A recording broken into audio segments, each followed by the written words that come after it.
I think as I look back over my life, my goal was to get there. And once I got there, I said, now what?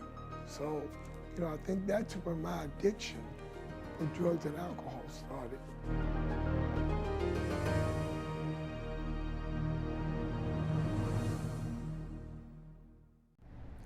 Welcome to My Life. I'm Steve Bunin. John Lucas is one of the iconic figures in Houston sports. Drafted first overall by the Rockets in 1976, Lucas soon became a poster child for the NBA's massive cocaine problem in the 1980s. On the night that changed his life, Lucas scored 20 points against the Celtics. The next morning, he woke up from a cocaine-induced blackout in downtown Houston with no shoes, unable to find his car. After finding sobriety, Lucas found his true mission in life, a life that began on Tobacco Road in Durham, North Carolina.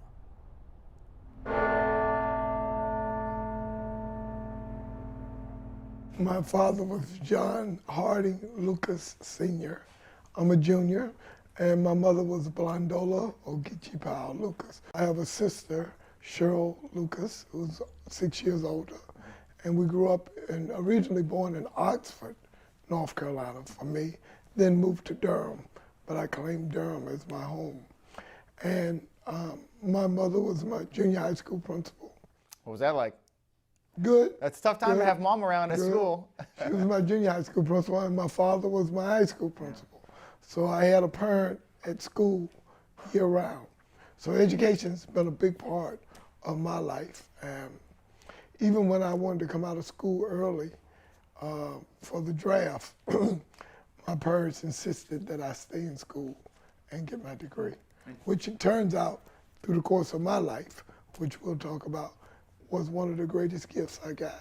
Going through integration at that time, what do you remember about that as a 15, 16-year-old living that in North Carolina? Well, at our school, it was integration in reverse.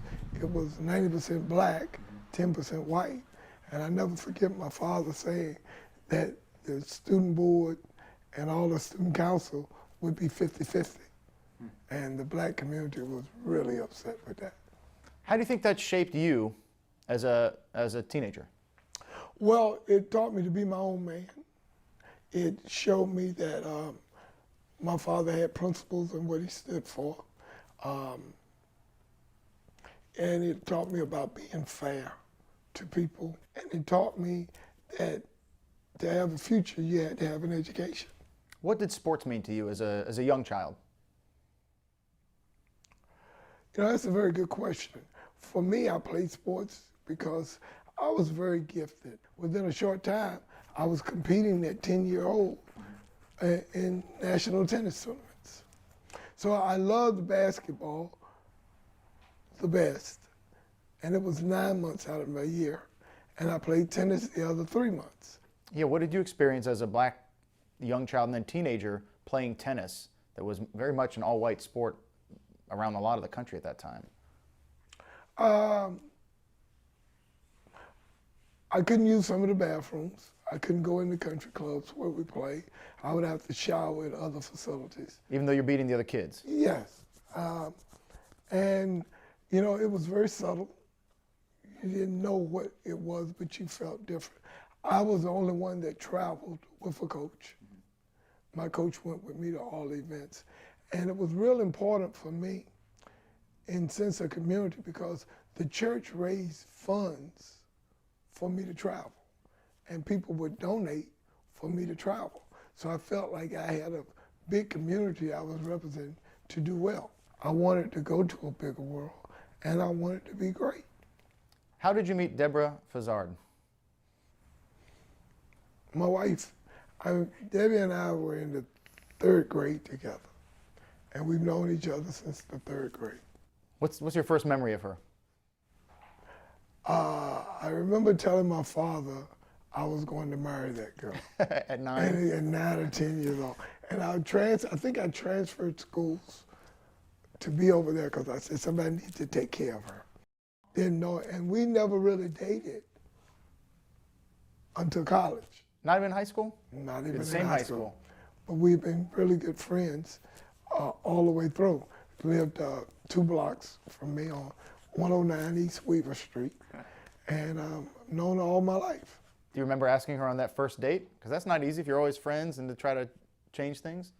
No, it was actually at a house party in someone's basement. And I was dating one of her friends. Do you remember how you proposed? It was like a nice big romantic I story? was suspended from the league and from the team then, and I didn't know what I was going to do.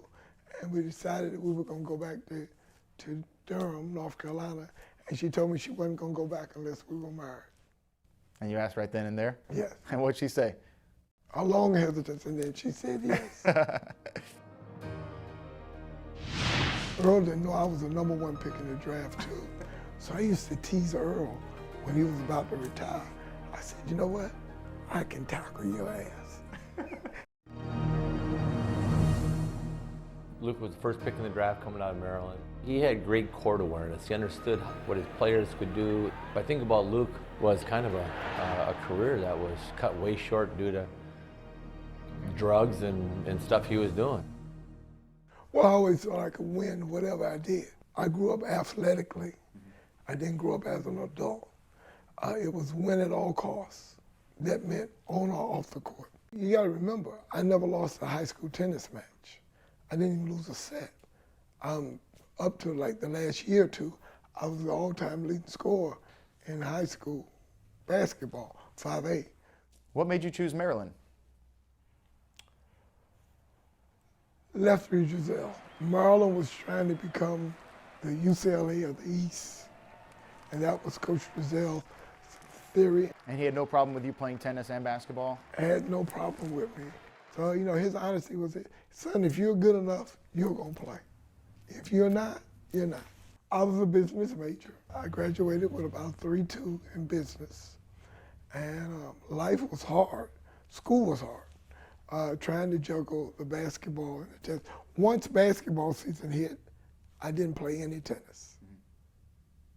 And once tennis season hit, I still played a lot of basketball. So I did both, so I was able to get through school. As you guys are going to the Elite Eight a couple years, you're winning the ACC singles title. I mean, you're barely just 2 months out of the year. I won 2 single titles. And a I doubles. won 2 doubles titles in opposite years. How did you do that? I made tennis an athletic event. I served in volley, chipped in charge, because I couldn't hit long rallies. I could play, but I couldn't hit long rallies. And you played in basketball in one of the greatest games of all time, that 1973 Maryland versus NC State. Look at that look on your face. It still pains me. That game is, what, 30 some odd years Yeah, old? 40 years old, yeah. 40 years old, and people still remember that game. I cried like a baby when we lost that game. Well, 9 seconds left. The game was in your hands at the free throw line. What happened? What happened? I think I missed the front end of a 1-and-1. Yeah. And then we got the ball back, and then we didn't get a shot, and they beat us. But our whole goal was to beat North Carolina State. So draft day, take me back to that. When I interviewed Earl Campbell, it was right about the same time, mid-70s. He had no idea he was drafted. You interviewed Earl? Oh, yeah. Earl didn't know I was the #1 pick in the draft, too. So I used to tease Earl when he was about to retire. I said, you know what? I can tackle your ass.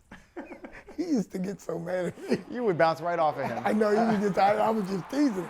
And he would get mad, man, you couldn't. I said, look, I can tackle you because I'm mentally tougher than you. He went nuts, man. What pick were you? I was the first pick. What pick were you? I was #1 pick. He said he was walking around campus, had no idea he was drafted. You know, now it's televised, people, they're at the event. What was that draft day like for you? June 8th, 1976. I was playing a pickup game down in the Armory at Maryland, and I was all set to go to the Milwaukee Bucks, like 5th. And when somebody said, you know, they just made a trade. Well, yeah. And you're going to be the #1 pick. Oh, yeah? That was okay, it? Yeah. Get on a plane, get your suit. You're going to Houston to be the first pick in the draft. Back then, the draft was done over the telephone. And I heard Red Auerbach say, I can't believe we're taking a guard as the #1 pick in the draft. That's ridiculous. I'll never forget that. Yeah, you were the first little guy to go #1 overall. Yeah. And I think the first until Iverson, the only one Yes. until Iverson went. Up until- What did that mean to you?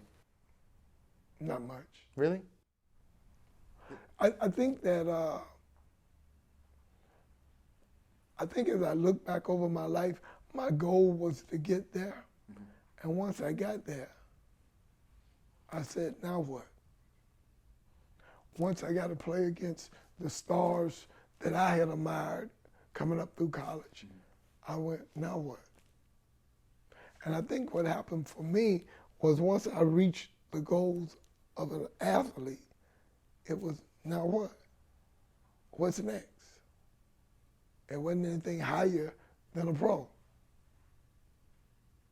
So that really is what probably ran me into some of my addiction, was because I went from, now what? I played these games. And my first year we went to the finals of the conference and lost to the Sixers. Now what? So, you know, I think that's where my addiction for drugs and alcohol started really coming out, because now I was like, is this it? Super passer, fantastic leader. I'm gonna miss him. He had a heck of a role. You know, here we had all these guys who like to shoot the ball, and he had to be the guy to keep everybody happy. Well, you know, John's, he's one of my best friends, and I hate to see him go.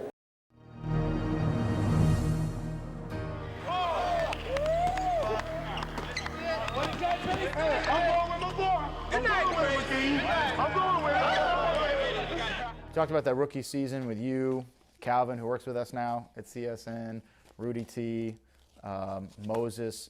What do you remember about being a rookie in the NBA? My first meeting with my coach, who was Tom Nasaki, he said, you scored a lot of points in college. We drafted you to be a point guard. And he said, shoot 10 shots with Calvin Murphy. I shot 10 shots. Murphy made like 9. I made like 5. He said, shoot 10 with Rudy T. I shot 10. Rudy shot 8 bank shots and made the last 2. I made like 4. He said, shoot with Mike Newland.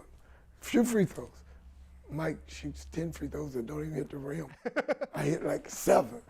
He says, are you getting your role on this team? Wow. That was the first time you met him? Yeah. So you're going to be a distributor. So when I came there and lost 50 games that year, in addition, Mo and I, we won 50 games and went to the finals. So we went from being the worst team to the best team right away. And then after that second season, you go to Golden State. Rick Barry comes here. Rick Barry is going to bring us an air of respectability. Rick is noted as a winner. Well, John's, he's one of my best friends, and I hate to see him go. He had a heck of a role. You know, here we had all these guys who like to shoot the ball, and he had to be the guy to keep everybody happy. So when the season begins, this locker will have someone else's name on it. The commissioner at that time decided what was fair compensation. And he decided that I had to go to the Warriors out in San Francisco. And at that point, had you already started using drugs in Houston? Yes, that summer. Do you remember the first time you snorted cocaine? The very first time, which I need to go back to, was college. At a party, cocaine. Do you remember having any kind of thinking in your head, I shouldn't do this, this is going to be bad? No, because I never did any drugs. I drank, and I didn't realize drinking was a drug, but I drank. And I would tease the guys who used to smoke. Man, you guys are crazy. You guys are nuts. And when I tried cocaine, it had no smell, only you knew. And so I said, okay, that's a little different. Never use it again until I got to the pros. Do you remember what it did to you? The feeling of being high? It made all my fears go away. I was not hesitant to talk. I became quite talkative. I went from being real shy to real loud. And all my fears went away for that 45 minutes. Here you are, this All-American basketball and tennis player, great student, and you have all these fears. What were you afraid of? Failing.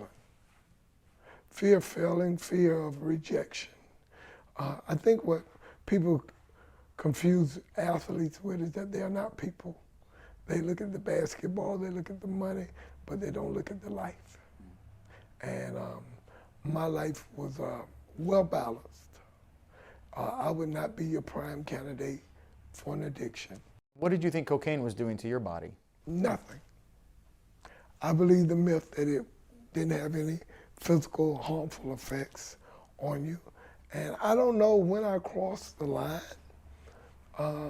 where I began to miss practices, began to be not showing up and not being where I was wanted. I just remember it making me very paranoid. And then when it slipped, and I thought it was everything else but that. I was tired of basketball. It made me violate all of my value systems. My mind tells me I need it. But the emotional and spiritual bankruptcy is the big component. I'm empty inside. I have no mental or emotional defense when my mind tells me I need to go get high at that time. How did denial work for you? The biggest part of it was I was able to fool myself. Hadn't been all bad. There's been a lot of good times in my life, and so that was just the time I went to. I'm sure you've had some times you've gone through that you don't want to talk about, like bad checks or something. So I just don't discuss those things. I just try to go on and do the best and be the most positive person I can be. When you do something so good that you believe your own bull, that you're a pretty good character. When you believe that you know you're lying and you believe your own lie. At that point, what kind of a husband were you? What kind of father were you?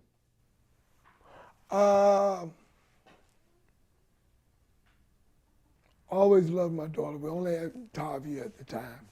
Always there with Tavia. Never abusive to Debbie. Abusive to myself by doing drugs. And I don't know why Debbie stayed with me.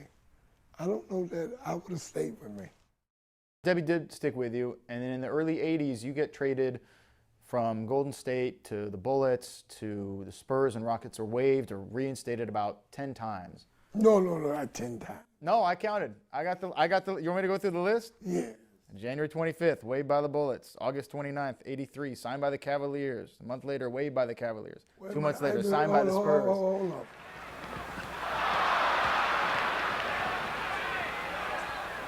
You were the #1 pick not that long ago, and all of a sudden you become sort of this vagabond journeyman. What happened to your identity? You know, that's a good question. I never thought of myself not as who I am today. I just hadn't grown up. Coach Fitch saved my life. He gets mad at me when I tell this story, but he really saved my life. I have an article. I think he has articles where I said he saved my life. And he said there were a lot of people mad at him for that. I think I've known him almost the longest as far as personal friends, and it's a bad feeling. He's through here, and I agree with management in that. I just think that if John is fortunate to beat the odds and be able to come back and do it with another ball club, at least he's going to have a different platform, a different stage to play on, and You went to treatment December 1984 after the Rockets suspended you, and you said it didn't work for you at that point. Why didn't it work for you yet? Why didn't it work for me? December '84. Well, I knew I had a drug problem in 1980 when I went to Washington, but I hadn't accepted that I had a problem. I needed to hit rock bottom and get beat up some more. So Tuesday night, March 11th, 1986, the Rockets are hosting the Celtics, and you play a great game, 20 points, 9 assists, but you guys lose. We weren't in it then. We were just down to 4, but we had, we would take an outside shot, and we just still weren't in the game like we could have been. What happened? I came home, locked the door. She left the key in the door. I took the key out the door, and that was basically locking me in the house, so I wouldn't go out to try to help protect me. And I snuck out all night, went into now what I realized was a blackout. You ran out in a suit, socks, no This shoes. came from the game. I always wore a suit to the game. Came to the suit, I was switching into my warm-up, and I go, oh, she left the keys in the door. And I was out of there. And what did you do? Where did you go? She tried to catch up with me, backing out the garage. I mean, out the driveway, and couldn't. And then I just went on, and I went on what would be my final drug journey. Do you remember anything about that night? Yeah, wanted to get caught.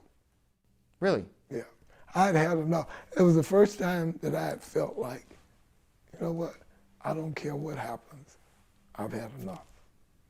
A big point of clarity to me. I could never get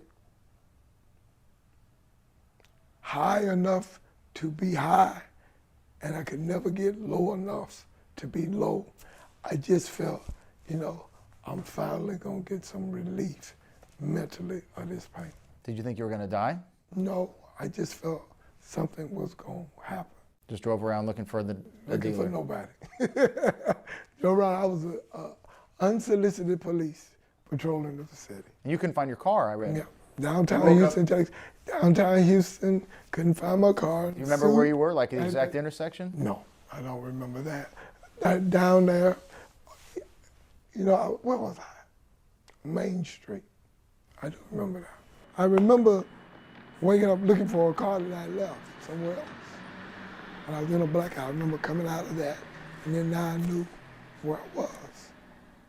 And I went to practice. I said, oh Lord, I'm in trouble. I know Bill's gonna be all of it. And he told me, so he made me take a test. And he watched you this time, right? Yeah. You wrote that you had beaten tests Yeah. using other people's urine. Yeah, no, beating other people's urine, and he watched me take my test. And then they played Portland, he wouldn't let me dress. And when I didn't dress, he had told me the next morning, he called to tell me that my test was positive, and they were kicking me off the team. I'm getting ready for the game and come to play and find out that he can't play, and I don't know really what's going on. I'm still kind of shaken up about it because I don't know what's really been happening. I know that he's not with the team anymore. Whether the team can rebound from the loss of their spiritual leader is a big if. An even bigger if is whether John Lucas can win his fight with drugs. And when he didn't let you dress that night, what do you remember feeling? Relief. Really? Yeah. No pain. No. I knew I had had enough. And I think now that, you know, in my 27 years of being sober, I know what it was. It was my moment of clarity. It was my moment of like, I didn't care if I ever played again. I just didn't want that misery and that pain and that emptiness anymore. I wanted no more of that. And then you went back to Van Nuys, and it was different this time. Yeah. How? Well, I wanted to stay. I was scared to come back. Went back. I let Debbie and the kids come out there, go through family group. I let my father come out, and my mother. We went through family. And I'll never forget telling my dad he couldn't be God in my life anymore, because he was my hero.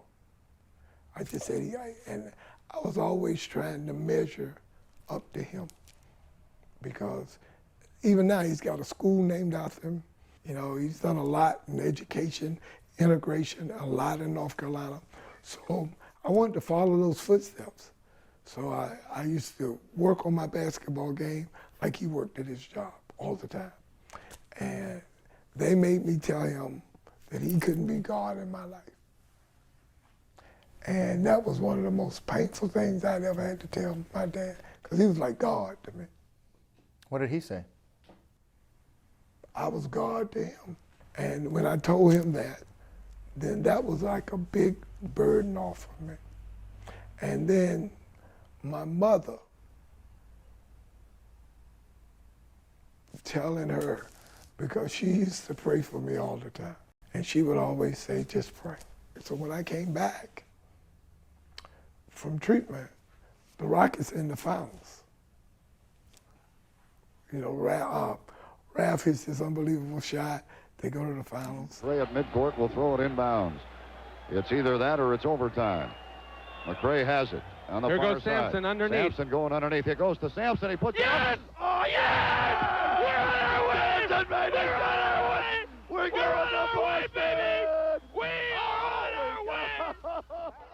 And they end up losing to the Celtics.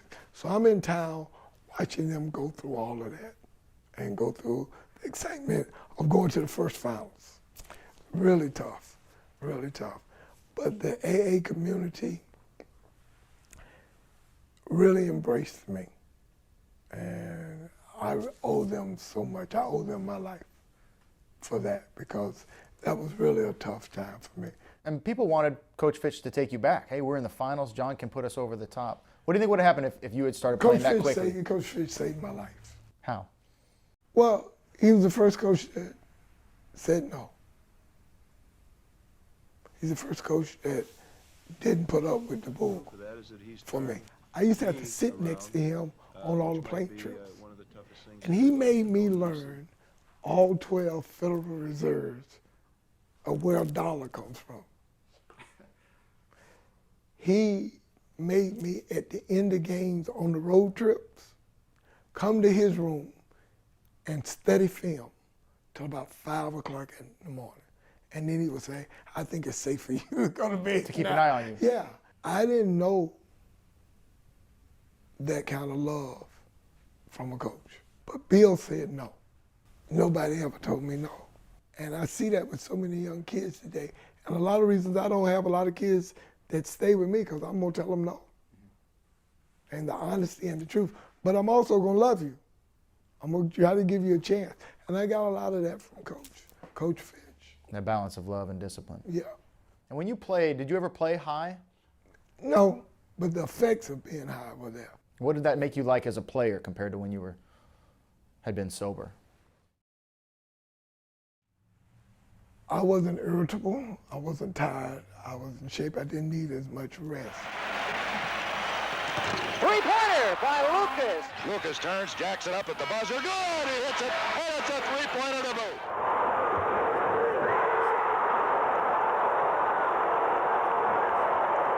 One of the reasons cocaine was a factor for me, it was only in my system 72 hours. So it was no other side effects. I didn't drink, didn't smoke, just cocaine. And cocaine kicked my butt thoroughly. But Bill saved my life on that. I'll never forget Coach Nelson saying to me, he said, you know what? You can't hide forever. And what are you afraid of? It may have been his final game ever in the NBA. His previous bouts with cocaine carried over into this season. That first night that I set him down, we had a ball game, and I remember Elijah wouldn't talk to me. He thought I was being so unfair to John, but it wasn't tough really as you'd think, because I knew that if we didn't do this, John was going to really be in deep trouble, and he was going to, he might lose his family. I'm not the same guy I was 2.5 years ago. I wouldn't have signed me either. I would have never said those things either about me. But I'm not that person today, and that's different. How did you play once you were sober? I mean, really sober. How did it affect your game? The love of the game. You want me to be really honest? I do. When I got to the pros, basketball became a business. I didn't see the love of the game. It was a business. I was very much a version coming up that everybody was about winning championships. Not everybody's about winning championships. It's a business. I was so disillusioned once I got there, and it took the fun out. When I went back to play, I wasn't gonna go back. I had started treatment centers, and I'm working on these programs. And they come and talk to me about coming to play with the Bucks. Now, I haven't played 9 months, 6 or 8 months. Now I'm not gonna play no basketball. And it took me 3 weeks to go back to play once they called me. I said, we're out of time. And I'll never forget Coach Nelson saying to me, he said, you know what? You can't hide forever. And what are you afraid of? So I went up there, and my first game I had like 16 points that year in the first game back. And then I got the chance to play against the Rockets, and we beat them out of a very good game, like 30 points that game.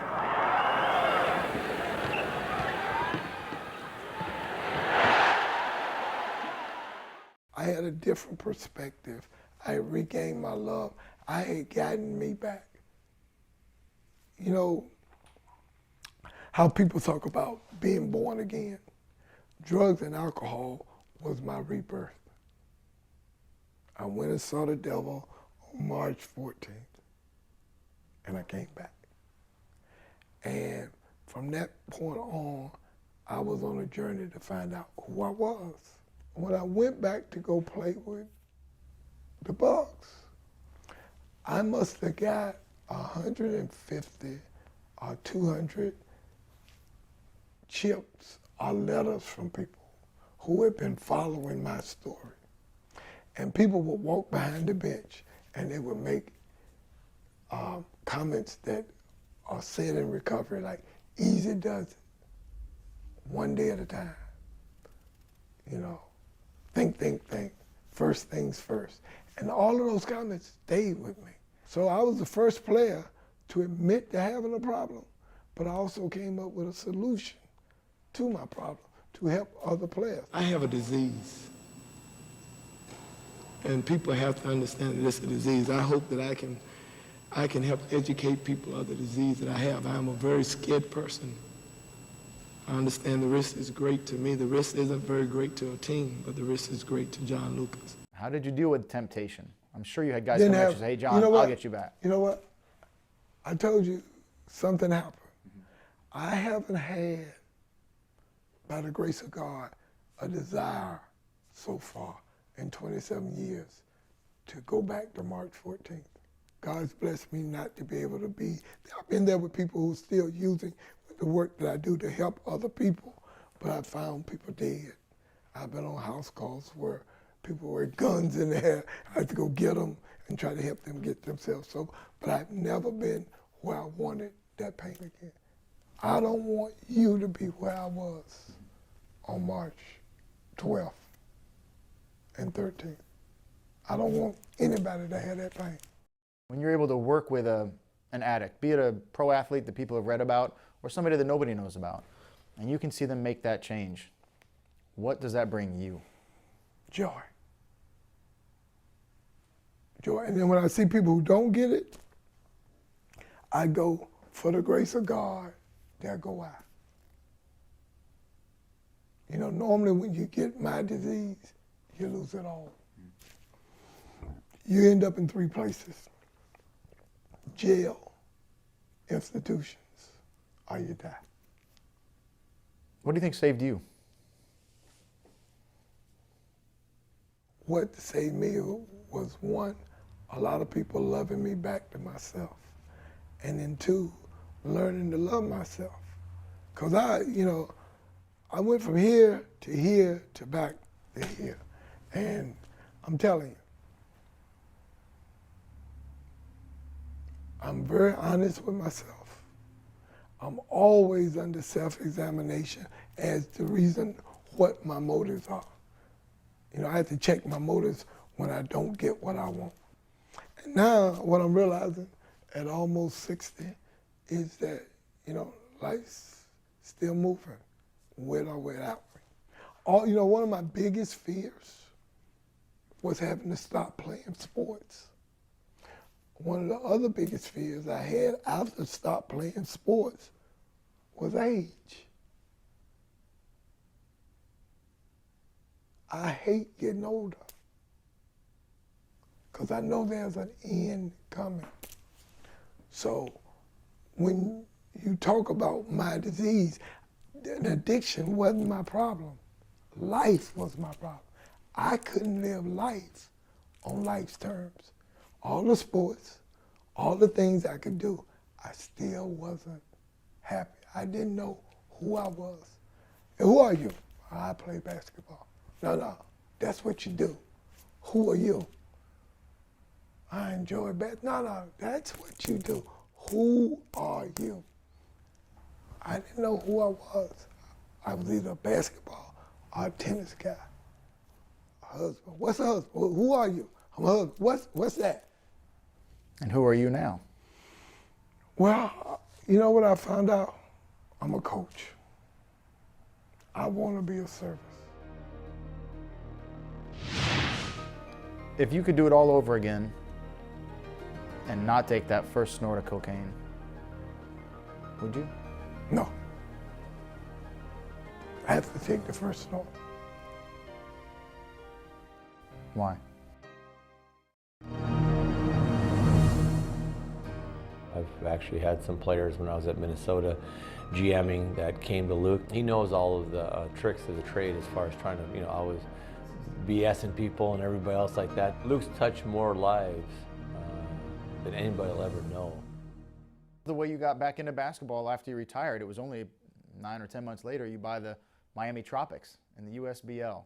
I can see the smile on your face. When you think about that team, and people, kids maybe they're watching this, they have no idea what that was. And that was a bunch of guys who had fought or were battling addiction at that time. When I came forth with my drug problem, nobody knew what to do. I really had nobody out there to help me.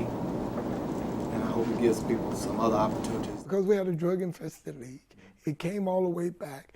We really cleaned it up. Then Michael and Magic, Bird, and it's where it is today. Because we kept having guys screw up after me, and we couldn't keep them sober.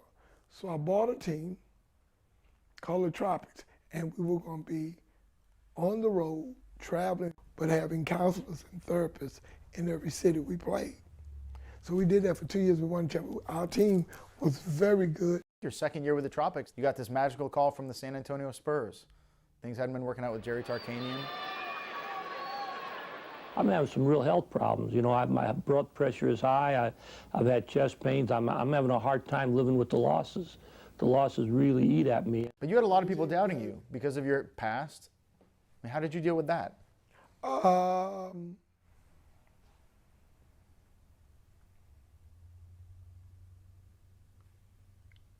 Everybody loves somebody that they can't bull.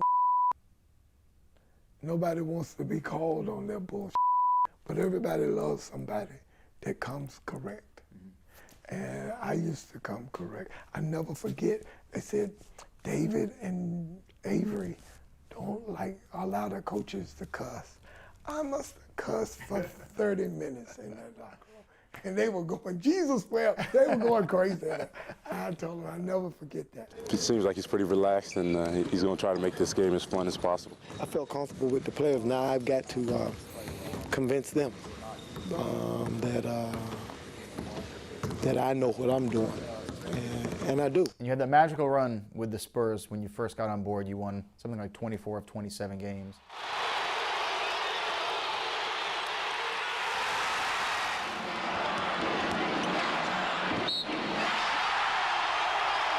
And when you compare that experience with what you had in Philadelphia and then Cleveland, how would you describe it? What a bad coaching decision.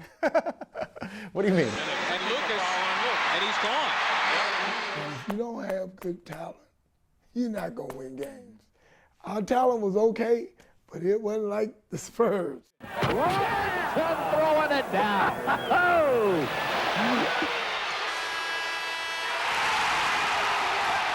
And the next job opportunity is the Cleveland Cavaliers. And they're trying to get LeBron. Like I see these coaches now leave teams that were good once, and now they see that the team is getting back. They leave and run to another good team. That ain't coaching. That ain't coaching. That's a job. I'll coach anybody who wants to be coached. And what I like to do, and I've noticed about me, I like to see things come back like myself. So when you ask me about, do I know me today? I know I like to take something and build it. I like with the people I try to work with, they've lost their way, help them get themselves back. What would your wife call your best moment in life? What would my wife call my best moment? Your proudest moment.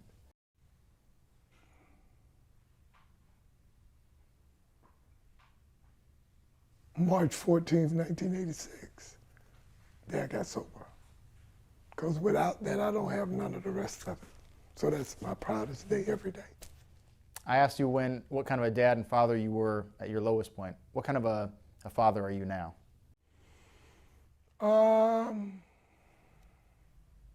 Hands off.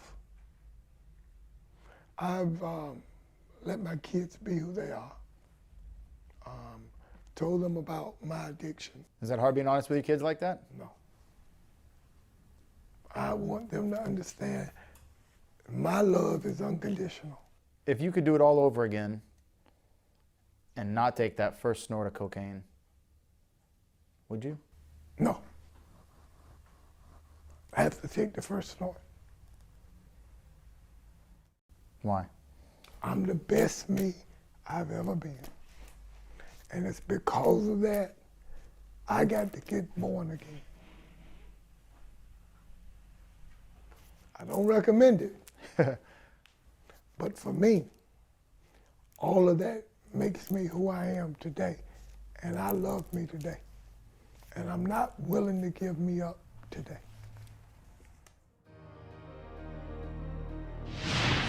Who's a favorite player you ever coached in the NBA? It's two.